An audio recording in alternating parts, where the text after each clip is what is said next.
Nanganak na daw yung baboy ramo ko. Kaso dito sa damuhan.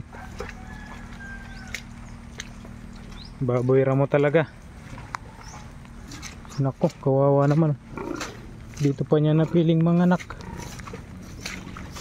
Tubigan pa. Kaya pala lumabas siya dun sa kulungan kagabi. Grabe naman tong napili niyang panganakan. Oh. Dito pa talaga napili. Saan na kaya yun?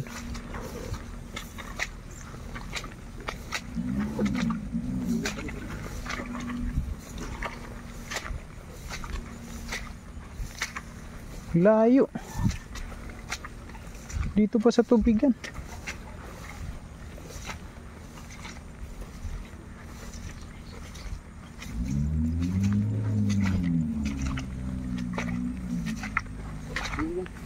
Dito. Ay, grabe. Sa dulo pa. Ayaw nga, no.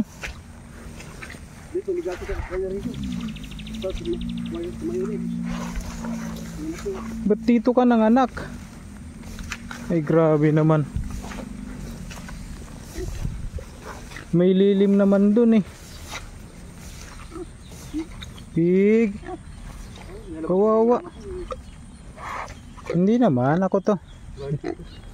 Ay, dalawa. Hindi kanina ito. Iya, anim lang kanina. Oh. May lumabas pa pala, isa. Ito lang, bagong labas. Kawawa, nilalamig na. Ba't dito ka kasi nanganak?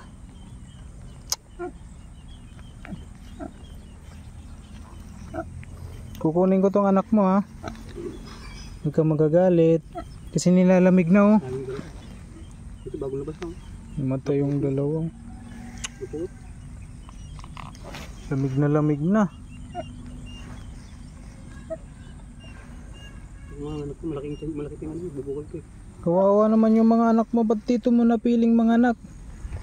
Maulan pa naman. Buti kung walang ulan. Sada, diretso. Oh, dati, Dito siya, dyan yung kulungan niya, oh, sa loob. Binutas yung cyclone wire. Kasi ganun talagang nature ng mga baboy ramo pag mga anak na. Gagawa sila ng paraan para may layo sa mga kasama nila yung anak nila. Kaya grabe yung kinuha niya, oh. Pinatag niya yung mga damo. Yan, oh. Ganyan yan kay Abong, oh. Tapos pinatag niya para lang sa pag-anak niya. Isilong ko na lang muna to kasi kawawa naman yung mga anak. Tagulan pa naman ngayon.